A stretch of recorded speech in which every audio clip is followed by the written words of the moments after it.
Hi, I am Kayla Roylance, and I am studying behavioral science at UVU.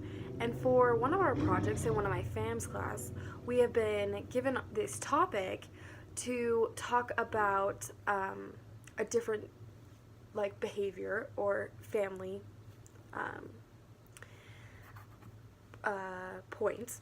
So um, the subject I got was the five personality traits, like the big five personality traits is what it's commonly known as by, but it's also called as the five-factor model, which is just these five different categories where we are expressing how we interact and just like our different personalities and how like our behaviors are. So the first one is openness, and this is like if you have a high level of openness, you are very creative, you go to museums, you're very crafty, you have like your intellect is very good. And if you aren't very like open, or openness is what they call it, then you are kind of like not like boring, but like in a sense you kind of just don't, you aren't as adventurous, you don't really like take risks as much, you are more like closed off in the like trying things, you might not try new foods, where if you were more open you would probably do a lot of those things, going on adventures, trying new foods. So you definitely have like that part. And it also talks on the topic of how you interact in situations. If like something happens, like how you respond, and it just is characterized in that sense.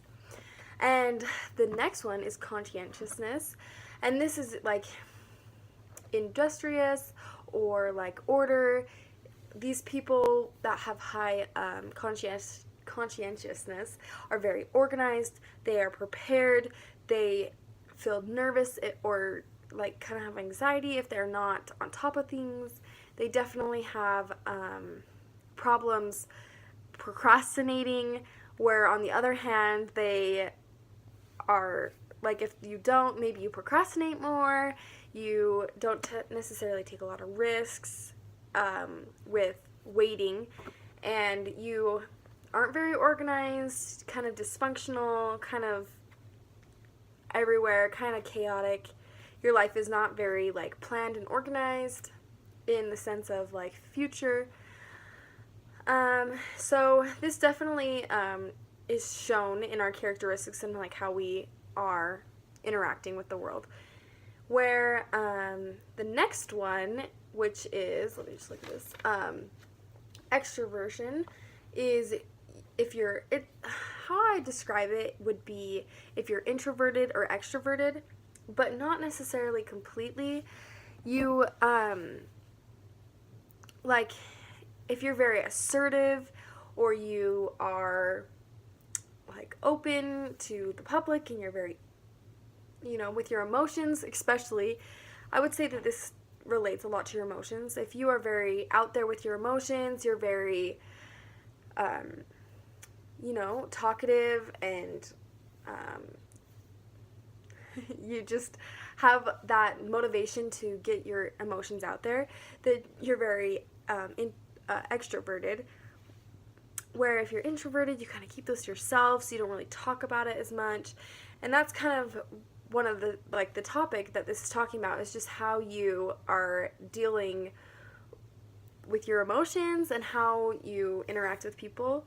Where neuroticism, the next one, is kind of if you are withdrawn. This is more on the socialization, necessarily not with your emotions, but how you socialize. Like if you have a very high score in this category, then you are very outgoing, and you need like social experiences and interactions to feel energized. And if you have a low level, you feel like you need to recover after socializing. Maybe you go to a party and then you like get done and you just need like a day to recover. That's more the low levels. And then the last one is agreeability. agreeableness, there we go, I can say the words. Where if you have high level, you're very compassionate and polite, and you care about others, and you are very involved, maybe very service oriented.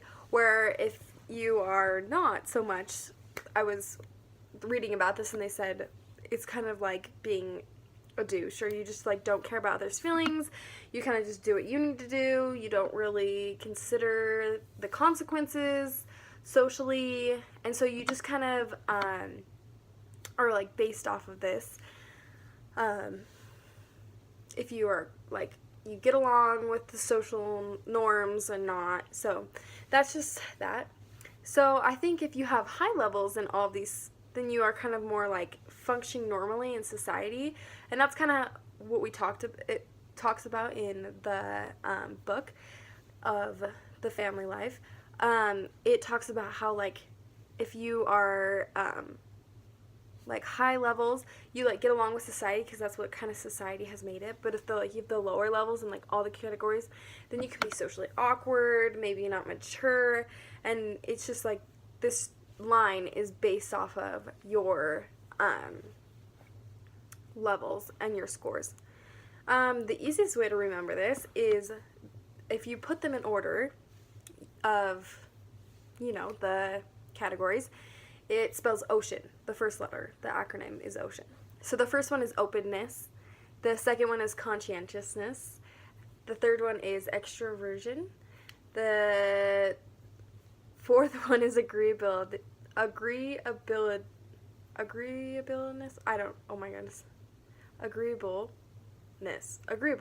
Wow, I don't know why that took me so hard. Took me so long. Wow. And then extroversion. And these are the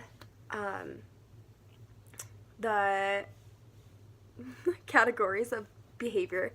So the 5 personality traits, the big ones, they just describe your behavior and put them in categories so that you can kind of see what levels you're good at and what levels you're not. So thank you for watching.